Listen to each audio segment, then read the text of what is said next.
2023년 5월 8일 국토교통부는 전략환경영향평가 항목 등의 결정 내용이라며 고속도로를 강상면으로 변경하는 내용을 시민들에게 공개했다. 경기도 하남시 가밀동에서 경기도 양평군 강상면. 6월 28일 당장 민주당 강덕구 의원은 기자회견을 개최하고 윤석열 대통령 처가를 둘러싼 이른바 서울 양평 고속도로 종점 특혜 의혹과 관련해 관계부처의 해명을 촉구했다. 작금의 사태를 아주 심각하고 그리고 무겁게 받아들이고 있습니다. 국토부는 올해 말까지 타당성 조사를 진행하겠다고 합니다. 잘못된 결정이라면 바로 잡을 시간이 아직 남아 있습니다. 변경 과정과 관련해 위원실에서 요청하는 자료를 적극 제출해 주시기 바랍니다. 그것만이 사업의 정당성을 확보하는, 그리고 국민을 납득할 수 있는, 그리고 그 결론에 도달하는 과정이 정당성이 확보되는 길이라고 생각합니다. 원희룡 장관은 곧바로 처가 특혜 의혹은 사실과 다르다며 반박했고 실무부서의 의견에 불과하다고 일축했지만 민주당의 공세는 잦아들지 않았다.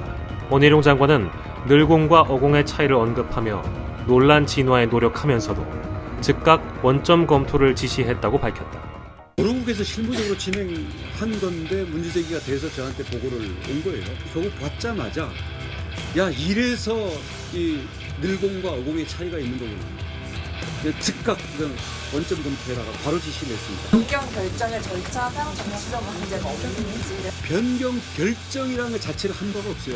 어떻게 보면 쉽게 말하면 뇌피셜이라고 할 수 있겠습니다. 결국 논란에서 끝나는 것이 아니라 불이 붙는 모습이었다. 예비 타당성 조사가 다 끝난 사업을 원점에서 검토하는 것은 이례적이었기 때문이다.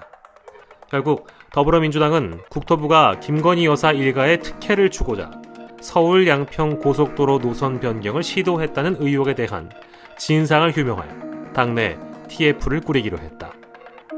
당 차원의 대응 강도 수위가 높아져가는 상황이었다. 7월 6일이 됐다.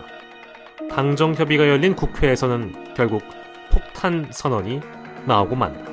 에서는 노선 검토뿐만 아니라 도로개설 사업 추진 자체를 이 시점에서 전면 중단하고 이 정부에서 추진되었던 모든 사항을 백지화하겠습니다. 국책 사업의 백지화였다. 10년이 넘게 공론화됐고 타당성 조사까지 마친 사업에 대한 백지화에 대한 명분은 김건희 여사 지키기와 야당의 선동 때문이었다. 논란이 커지자 원 장관은 누구의 지시도 아닌 독자적인 판단이었다는 해명을 했고 국민의힘은 정부의 의견보다 한 발 물러서 일단 중단이며 향후 재추진할 수 있다는 쪽으로 입장을 발표했다. 대통령실도 기본적으로 국토부가 알아서 해야 할 문제라면서도 여야가 논의하는 방향으로 가는 게 옳다고 본다며 선을 그었다. 주무부처 장관인 원희룡은 어떤 생각이었을까? 좋은 기회라는 생각을 했을지 모른다. 결국 메시지는 강해졌고 이 영상까지 등장하게 된다. 안녕하세요. 국토교통부 장관 원희룡입니다. 오늘은 서울 양평 고속도로에 대해서 말씀드리고자 합니다. 이 고속도로는 현재 전문가들이 최적의 노선에 대한 여러 가지 검토 결과를 놓고 주민 의견 수렴 단계에 들어가 있는 고속도로입니다. 근데 여기에 대해서 민주당이 김건희 특혜를 주기 위한 노선 결정이다, 이렇게 주장을 하면서 정치 공세를 하고 있습니다. 21년 4월 예타안 통과했죠. 한 달 뒤인 5월 달에는 민주당 양평 군수가 강화 IC 설치 요구.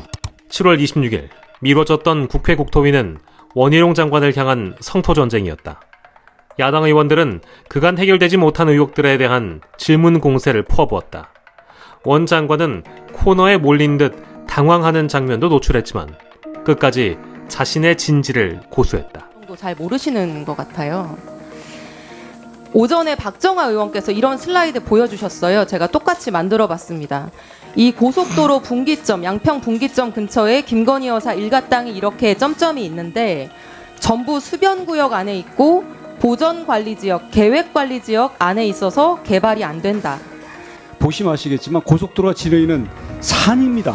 거기에 창고를 지을 수 있는 데도 있고 없는 데도 있고요.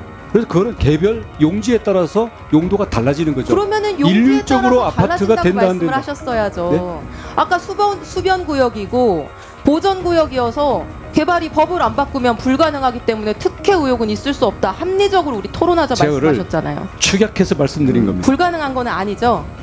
그러니까 아까 오전에 무슨 뜻인지 답변하신 거, 모르겠는데요. 뭐가 불가능하다는 건지. 대통령 처가가 보유하고 있는 병산리 땅이 도시개발 사업이 가능합니까? 안 합니까? 어느 아파트 땅? 개발 불가능합니까? 어느 땅이요? 병산리 땅이요. 아까 그 땅이 앞에 하나가 아니지 않습니까? 여기요. 17개 3개 수변구역 박스 안에 들어가 있는 20개 필지. 도시개발 사업 가능합니까? 안 가능합니까? 야당 의원들의 질의나 의혹 규명 과정이 체계적이지 못했다는 지적과는 별개로 국회 국토위의 전체 회의는 큰 기대를 모았던 것과는 다르게 현 국면을 바꾸진 못했다. 여전히 원희룡과 민주당의 싸움이라는 것. 결과적으로 윤석열 대통령 혹은 김건희 여사와 민주당의 싸움에서 원희룡과 민주당의 싸움으로 국면은 전환됐다. 고속도로 사업을 두고 논란은 어느새 야당과의 전면전으로 흐르고 있고 좋든 싫든 민주당이 그를 때리면 때릴수록 존재감은 커져간다. 당황스럽지만 언론의 노출도 자연스레 많아졌다. 이제 국정조사를 앞두고 있는 상황이 됐지만 원 장관은 여전히 기세등등하다. 현 정권 출범 후 가장 많은 주목을 받아온 여권 차기 주자는 한동훈 법무부 장관이었다. 여전히 한 장관은 야권의 최대 관심사이자 악재로 여겨지는 쌍방울 그룹 불법 대북 송금 사건 및 전당대회 돈봉투 사건을 통해 존재감을 발휘하고 있지만 언론의 초점은 원희룡으로 옮겨졌다. 오히려 원 장관은 양평고속도로 이슈와 관련해 야권 공세에 홀로 맞서고 있다는 점에서 더 큰 주목을 받고 있는 것이다. 정치권에서는 정쟁 확대를 노리는 민주당에 맞서 원 장관이 고도의 전략적 판단을 한 것이라는 해석이 지배적이다. 여권의 차기 유력 대선 주자 중 한 명으로 꼽히는 원 장관이 존재감을 확인함과 동시에 지지층 결집을 위한 무대로 이번 고속도로 특혜 의혹 공방을 선택했다는 게 요지다. 실제 윤석열 대통령도 대척 관계에 있는 정치 세력으로부터 집중 공격을 받아 정치적 체급을 키워 대통령이 되었다. 과연 원희룡 장관의 다음 발걸음은 어디일 것인가? 이것이 꼼수일진 모르나 이 선택이 과연 그의 미래를 보장할 수 있을 것인가? 국정조사가 그를 기다리고 있다.